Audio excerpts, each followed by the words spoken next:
Welcome. I'm Abel Valente, as Simon, thank you, said. I'm from IBM.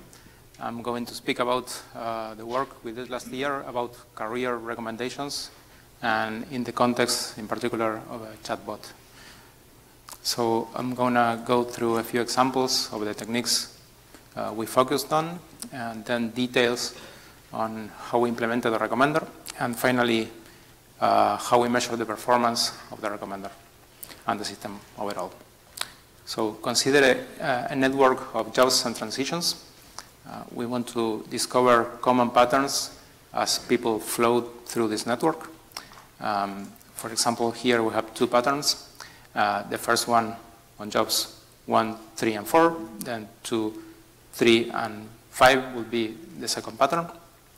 Besides the actual list of jobs, there is information that we gather from the jobs and from the people traveling through these paths that we want to use to make the recommendations.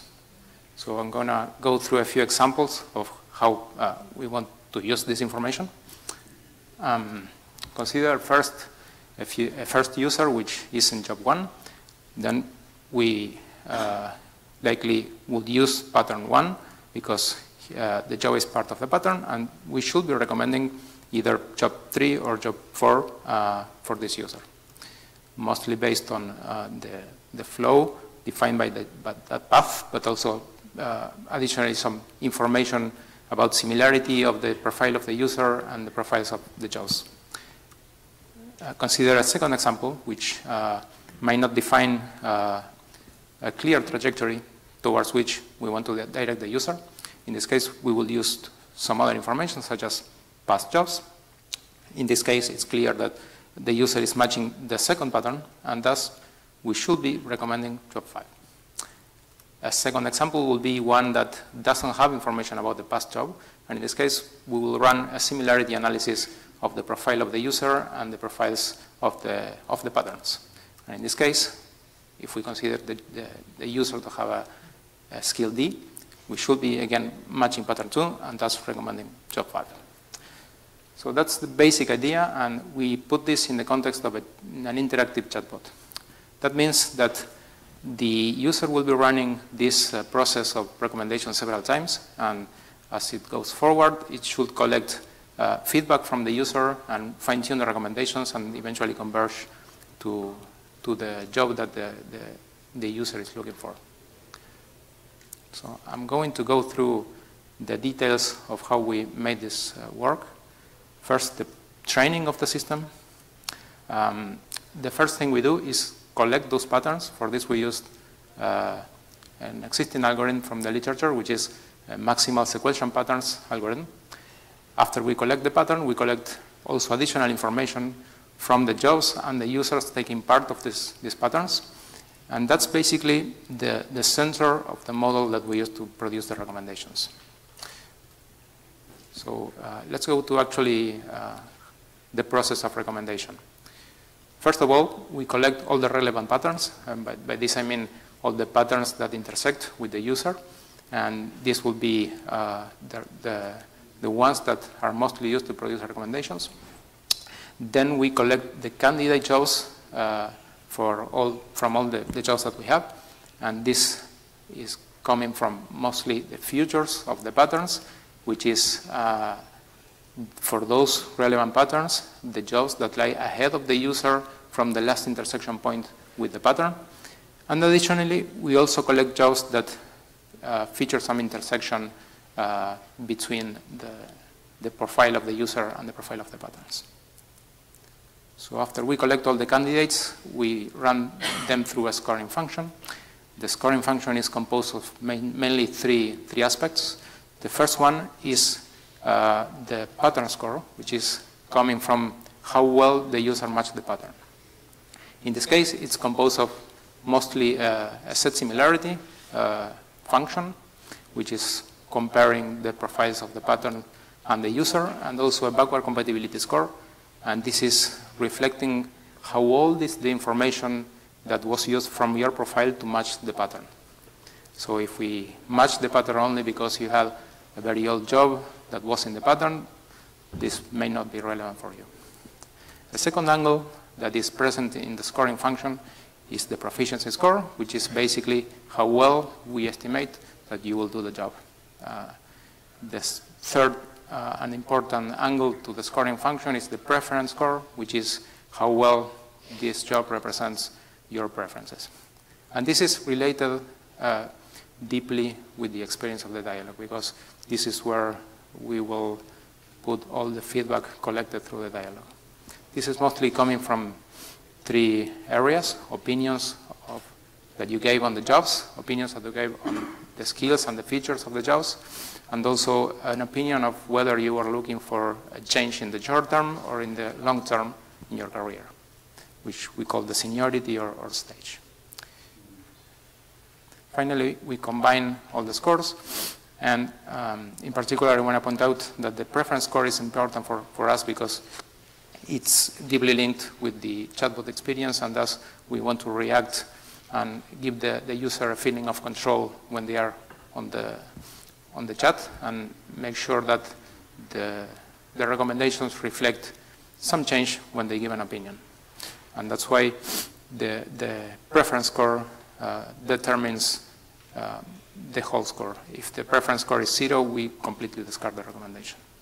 After this, we collect the top-end recommendations and return them to the user. So that's basically the recommendation process. And in addition to that, for improving the experience in the chatbot, we also produce a list of features that are good splitters of that top-end recommendations. We make this because it could happen that the user gives an opinion of an aspect of a job that doesn't really impact the top-end recommendation just given to him. And in the iterative nature of this interaction, we expect every feedback we hope every feedback to really count and reflect on the new recommendations. And if the user gives an opinion on a feature that doesn't really relate to this top-end, it might not change, which is kind of a bad experience and a bad perceived control for the user within the chatbot. So that's the central points, and I'm going to go through how we measure the performance of the system. And this is mostly done in two areas. First is the actual recommendation, as in one call for the recommender.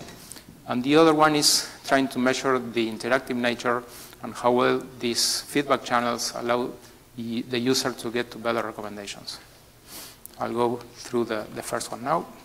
So if we consider a test set within our data, we split the careers of the job and try to predict as ground truth the second halves of the careers of the user. What we found is that when done in two data sets, one public and one from a company that allow us to publish the statistics, that the results are performing pretty well compared to classic solution from the literature. In this case, I'm comparing 3 variations of our system against 2 classical methods, which is a popularity-based recommendation and the collaborative filtering recommendation. You may see that the first row from our solution, which is SIGCHI, is performing slightly better on the first data set and somewhat even better on the second data set. And what I want to point out also is that there are 2 more variations of our system in which we deactivated some components of the scoring function. And the first one, which is entirely based on patterns, is performing much better actually than the combination. And the second one, which is only skills, is not performing very well.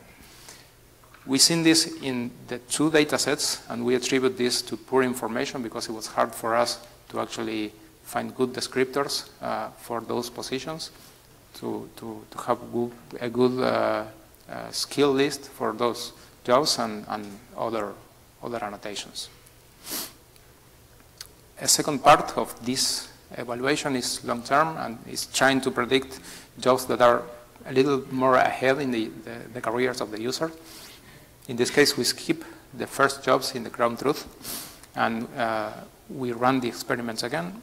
What we found is that the classical methods couldn't do this actually, and we were not able to predict the jobs in the longer term, whereas in our solution we were getting some results even if the skill in the skills configuration, which is still showing the same signs with less performance, but still producing some results. So for the second part of the evaluation, we try to measure those channels of feedback. In this case, we made artificial users that would give the chatbot some aspect of their desired job and express those feedbacks through different strategies. So after this, we see if eventually we get to the ground truth and how many turns in the dialogue it takes. So we found that considering a baseline of an artificial user that doesn't give any feedback, we see that this user, which essentially calls the recommender every turn of the dialogue and only says, I didn't want these jobs, I don't like these recommendations, give me more. So it bans those jobs from the recommendation process and just calls again. That takes, on average, 6 dialogue turns to get there, to get to the ground truth. Then we made 3 actually interesting artificial users which provide some skill information and some seniority information. And what we saw is somewhat expected. The ones that give skill information, which we actually already saw that this was somewhat poor in predictive power, do get better, and it's reducing the number of steps that the user has to take to get to the ground truth. But it's not so much of an improvement. So in this case, it's 5 turns and 4.4 turns of the dialogue to get to the ground truth on average. Finally, the interesting thing was that by giving the seniority, the expected seniority of the job, which is basically, so if you imagine those patterns that I showed at the beginning, you will see those as a line, and the seniority will be an index on that list, right? How far deep those paths you want it to go. In this case, this was a good predictor, and we will get 2.2 on average dialogue turns to get to the ground truth, or even less if you consider the actual calls to the recommender, because, well, in this case, we assume that the first call already contained this information. Finally, the solution combined is somewhere in the middle, is an arbitrary combination of those strategies. All right. I'm a bit earlier. So as a takeaway, the recommendations were better than the classical baselines. The elicitation process where the user gives feedback through the dialogue makes the recommendation better, and it improves all the amount of information, the amount of effort that you have to put in the dialogue to get to the ground truth. Also, I wanted to point out that the technique is simple and very explainable. You can track down the origin of the recommendation very easily. And finally, we do have a pending user study in which we expect to see whether the recommendations actually are perceived well by the users. And there could be a difference between the actual ground truth, which is the actual jobs the user had, and what's perceived as a good recommendation for a job. That's my talk. Thank you. Let's thank Abel. And we have some time for questions.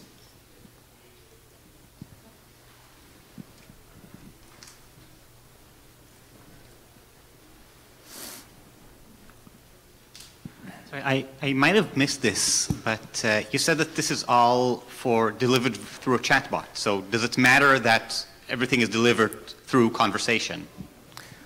Good point. So actually, the measures that we took are independent. These strategies that we made are completely analogous to something that you could have done through another mean. And we expect to see impact when we actually try with humans because of the experience of chatting through natural language and could make different experience overall. So we expect to see more results on that area once we have the user study. Thank you. Okay. More questions? Well, in that case, I have a question. So it actually does relate to the user study. I think one of the assumptions that you had going through the artificial user is the quicker interaction in a way, the fewer turns, the better. Yep. Are you able to say anything more about that, what you're sort of finding already in the user study? Do you think that that is actually going to be better? Well, I may have something on there. Actually, I commented on something that I didn't say earlier, which is this. So there are two strategies for providing feedback regarding related to skill. The first one was based on the discriminator list that I commented earlier, which was aimed at providing a better perceived control for the user. And actually, that doesn't have the objective of conversion earlier to the best recommendation. So it could be that you are interested in a better experience in the chatbot rather than conversion faster. So it's going to be an interesting thing to see in the study whether how those two approaches balance out. Do we have any more questions? Okay, let's thank Abel again.